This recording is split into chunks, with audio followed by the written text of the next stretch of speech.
An organization made up of scientists, engineers, and architects secretly joins forces to protect humanity from an approaching doomsday. Soon, they uncover the terrifying truth. A gigantic fireball, burning like a second sun, is speeding toward Earth and threatening to wipe out all life. The only method to ensure humanity's survival if the world ends is to build an underground metropolitan city powered by a generator named Ember. One expert carefully places a sheet of paper and a transparent card inside a metal box. The remaining people then adjust the box to last for 200 years, which they think is enough for the survivors of humanity to continue living underground. After that, they give the box to the first mayor, who will pass it to his successor. Over the years, the next mayors inherit the box. Everyone who knows the secret it hides only knows that the box will open at the most inappropriate time. However, the box remains hidden for a long time after a mayor dies without passing on the box. As time passes, the box stays hidden in the shadows until finally it opens. When a young man named Dune prepares for his first day of work, his father, Loris, enters the room right before he leaves to give him congratulations. But suddenly the power goes out, and Dune worries that Ember's generator will soon stop working again. As a result, he makes it his life's mission to focus on that. Meanwhile, a girl named Lena rushes to the same location as Dune to attend the same event. Although she is late, she manages to slip into the classroom to recite the Pledge of Allegiance. When the ceremony ends, the mayor, named Cole, gives responsibility to each graduate to choose a piece of paper from a bag. The paper they choose will determine their lifelong career. When it is her turn, Lena picks a piece of paper and receives the assignment to work as a pipe worker, a profession she is not very interested in. While all this happens, Dune receives the assignment as a messenger, which disappoints him greatly. Right after the event, Dune begs Lena to swap jobs with him, stating that he will no longer be a messenger. This makes Lena very happy, and she decides to accept Dune's offer. A few moments later, Lena returns to her home to share the good news with her grandmother and younger sister, named Poppy. During this time, Loris makes a unique special tool for Dune as a gift, but he wants Dune to know the capabilities of the tool. It is his responsibility to remind Dune to pay attention to everything he observes in his work and use the things he finds for something useful. However, Dune does not feel comforted at all, and he decides to leave the house to find fresh air. He finds a large insect outside and decides to touch it. Meanwhile, Lena is putting her younger sister to sleep. While she puts Poppy to sleep, Lena can listen to her late father's voice by using a pair of pedals to turn on the answering machine. Besides the message from her father, Lena also receives a message from a man named Barrow, who reveals his decision to take care of his child. Right after Poppy falls asleep, Lena makes a drawing of the blue sky, revealing her desire to see the world outside Ember. The next day, Lena arrives at her workplace with extraordinary enthusiasm. At that location, she receives a red coat that is the messenger's uniform. In addition, she makes a good impression on the manager by reading the guidelines for the position. Meanwhile, Dune appears on his first day of work, where his boss, let's call him John, provides his equipment and reminds the young man to write his name on the helmet he will wear. He admits that it is the only way to prove his identity if he dies because of his job. At the same time he carves his name, Dune states that he believes in his ability to fix the generator, and he asks John when he could see it. But to his surprise, John has already fallen asleep. Clary, who works in the greenhouse, receives a message from Lena, who delivers a message from someone else to her. Suddenly, they hear screams from outside, prompting them to investigate, where they find a man being held for his failed attempt to escape from Ember. A monster catches the man beside the river, and as the guards take him away, the man starts talking wildly about the creature. Clary answers Lena's question about why someone would want to take the risk of leaving the city and tells her not to worry about it. When Lena finds herself alone, she sees an animal horn. Lena quickly hides the animal horn inside her coat and runs away, believing that the horn belongs to the man who was detained. Dune finally starts working with John, where the pipes are, and most of their work is fixing the pipes. He tries again to discuss the problems they experience with the generator, but the old man stops him. Responding to Dune's question about the tunnel, John explains that he has a map to prevent him from getting lost. Therefore, right after the old man starts to fall asleep, he secretly steals the map, hoping it will guide him to the generator. With the help of the map, Dune navigates the tunnel. Because of great curiosity, Dune decides to take the route that leads to the supply room after realizing that one of the tunnels has disappeared from the map. A young man named Looper finds him there and throws him onto the street. Feeling embarrassed in front of others, Dune continues his journey. However, the power suddenly goes out, making the entire city pitch dark. Meanwhile, Lena and Dune are on the same street, and they find that being in one place with each other gives them a sense of security. Although they are still in darkness, they hear the sound of the generator and realize that they must act. After realizing this, Lena tells Dune about the man who was detained, whose origins are unknown. She wonders if it might be possible to get out of Ember or not. Before Dune can respond, an announcement calls all pipe workers to gather and restore the power. Just before his departure, Lena gives him an animal horn, which Dune immediately recognizes as belonging to a beetle. Dune asks that the horn be kept, and Lena agrees. Suddenly, a woman approaches Lena and asks her to deliver a message to everyone. The power outage lasts for 7 minutes, twice as long as they have ever experienced, and Lena delivers the announcement on the streets as she walks towards her home. Meanwhile, Dune walks towards the generator and finds that it is on fire. The workers try to put out the fire, but they have difficulty. At Lena's residence, her grandmother is looking for something important. However, Lena cares more about everyone's safety, so she looks for Poppy as quickly as possible. Lena finds the little girl hiding in the closet with the box, so Lena takes it as well. Her grandmother suddenly recognizes the metal box and states that her great-grandfather passed it down to her, but she has difficulty remembering its previous purpose. Lena decides to return her work because she believes it is not important. After some time passes, Looper assigns Lena to tell the mayor that his ship has arrived. Lena delivers her message to the city hall, so she goes there. When the guard named Barton takes her to the mayor's office, she confirms her relationship with the 7th mayor. When she is there, she sees paintings of the previous mayors. While Lena stares at the painting, she observes that her great-grandfather holds the same metal box. After a long time, she finally gets to meet the mayor, but he belittles her last name, which is Mayfleet, by stating that the name suits her profession. When the mayor asks about the content of her message, she answers that the message comes from Looper. Cole then signals for her to come closer, so she can deliver the message in a more private atmosphere.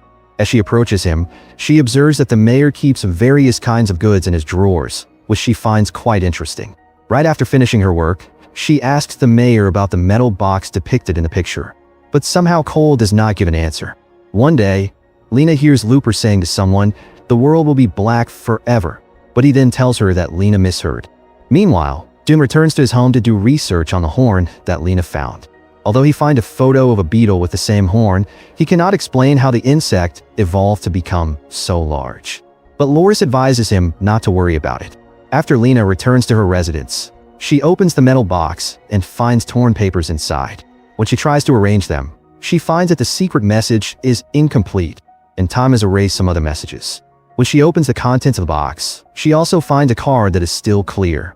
While Lena shows the card to her friend, who is too busy with customers at the store because they're out of stock, Lena hopes to get some clarity, but the friend does not know anything. Lena learns that her grandmother's health is deteriorating, but she returns home later. Lena answers her grandmother's question about whether she found it or not by saying that she found it. When she asks about it, the woman tells her that the doctor suggests that she give her grandmother time to rest. In addition, the doctor examines Poppy because she coughs, and when doing so, he finds that the girl has eaten a piece of paper, which is the missing part of the secret message. When the power comes back on after the prolonged power outage, Lena realizes that her grandmother has died. Without any other relatives, Lena and Poppy quickly live with an aunt who is a caretaker for a spiritual group. Although she is sad because of her loss, Lena is more motivated than before to find the mystery contained in the box. In this case, she gathers the pieces of paper and consults with Dune about her discovery. After Dune learns about the print, he enters their previous school and finds a history book written by the people who built the city. Lena examines the text and finds that it has the same printing style, indicating that the document must come from the same person who built Ember. Guards suddenly appear, which allows both of them to escape. After some time passes, Dune looks through the paper and finds the term exit, which leads him to the conclusion that Ember indeed has an exit. Therefore, they continue the journey to the pipes, where Dune finds a hole that has been demolished near John. This brings them to a locked room with the number 351. But when Dune tries to open it, two people appear before him. Once the two people see the monster approaching them, they suddenly drop their items. After resolving the situation, Dune and Lena investigate and find that the two people are carrying canned food. They suddenly meet the mysterious creature, which turns out to be a giant rat with a mouth made of tentacles. Inside the supply room, the creature chases them and almost kills Lena. However, Dune comes to the rescue, and they both retrace their steps to the pipe. Dune's helmet has the carving of Lena's last name, which he finds while resting. Dune states that the previous owner became a victim of drowning, which makes Lena newly realize that her father died from drowning. Then she visits Clary to convey this information, and during that visit, Clary tells the truth about her father's death. Her father believed that there was a way out of Ember, and Clary took her to a hidden area, where she revealed this information to Lena. He built a tunnel to escape, but the tunnel flooded, and he died. After hearing this, Lena decides to hand over the box to the mayor and let him handle the situation. The next day, the mayor makes an announcement that he will lead an investigation into the power outage by forming a delegation. When Lena attends a meeting, she makes the decision that she will not trust Cole for now. After that, Lena meets her friend while walking on the streets and finds that she is carrying food that has not been available for years. According to the friend, the food supposedly comes from her boyfriend, who works at the warehouse.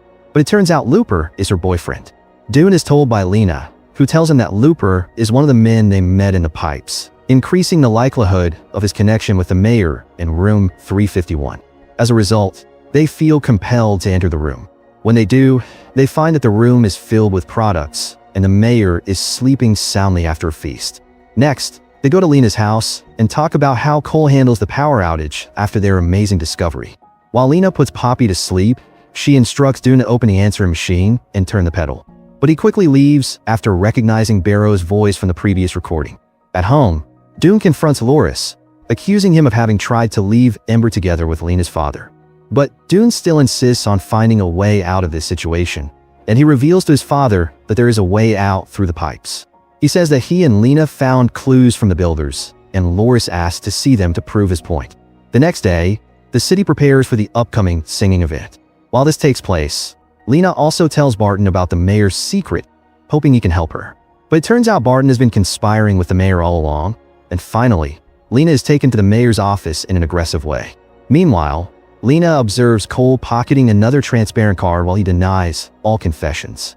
After seeing the metal box that Lena holds, he demands to get it, stating that it belongs to the mayor. Suddenly, a power outage occurs, which gives Lena the opportunity to take the mayor's card before she escapes by going out the window. This prompts the dispatch of guards to detain Lena and Dune. When the guards arrive at their residence, Loris stops them and simultaneously suggests that his son escape with the gadget he gave.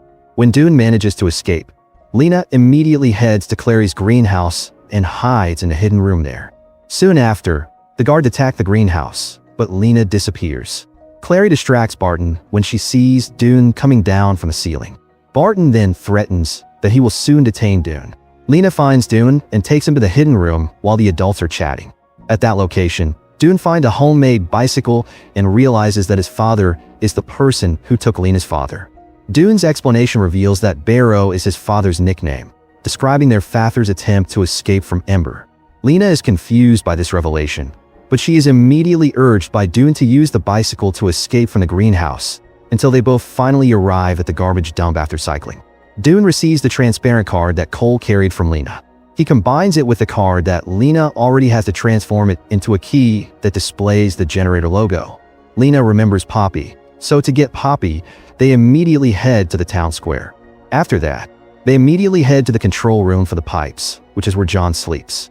When they try to ask how to unlock the generator door, he cannot provide the necessary information. At that moment, Lena observes the floor and sees that there is a map on it.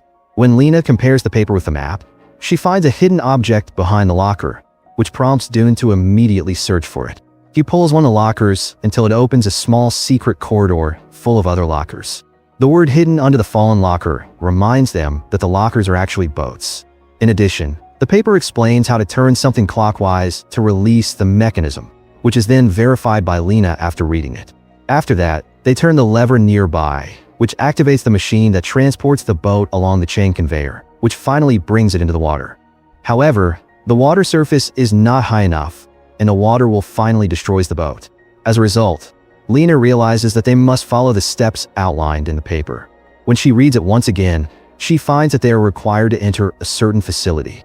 After doing a search, Dune finds the generator logo in the control room located nearby. After combining the two transparent cards, Dune places them in the keyhole with his other card. The door opens after Poppy releases the key from the lock, which initially does not want to function. Following the instructions, the three people head to the control center, where they use the key to operate two water wheels. But the sudden pressure causes the wheels to become unstable, which makes John alert.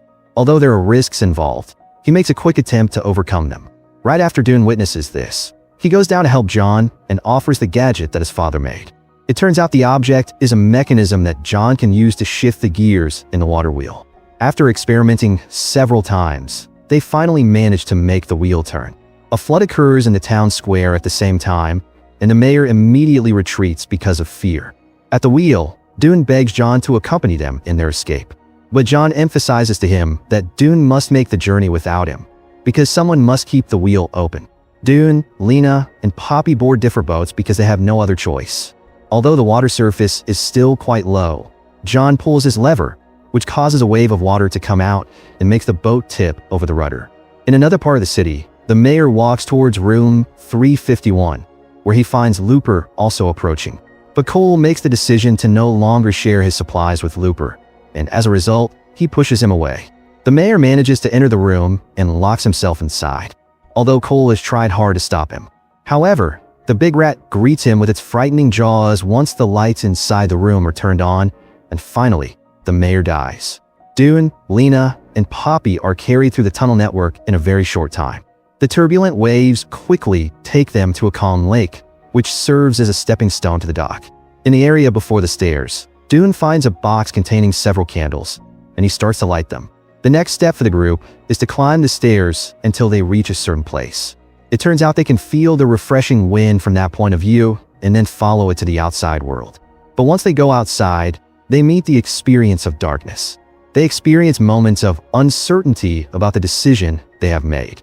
However, they take an adventure across the territory and then take time to recover. The sun soon rises, showing a healthy ecology and a greening landscape in the near future. In addition, they find the insect that Dune patted affectionately in the town square. The insect then flies into a hole, and from that point of view, they observe the bright ember from the underground location. Remembering that they need to free their people, they attach a message to a rock and then spread it throughout the city. City of Ember movie ends with the big rock reaching Loris, as if it is a stroke of luck, and finally, the residents of Ember are given another chance to enjoy the air and sunshine. Watch other movie recaps by clicking on the screen on the left.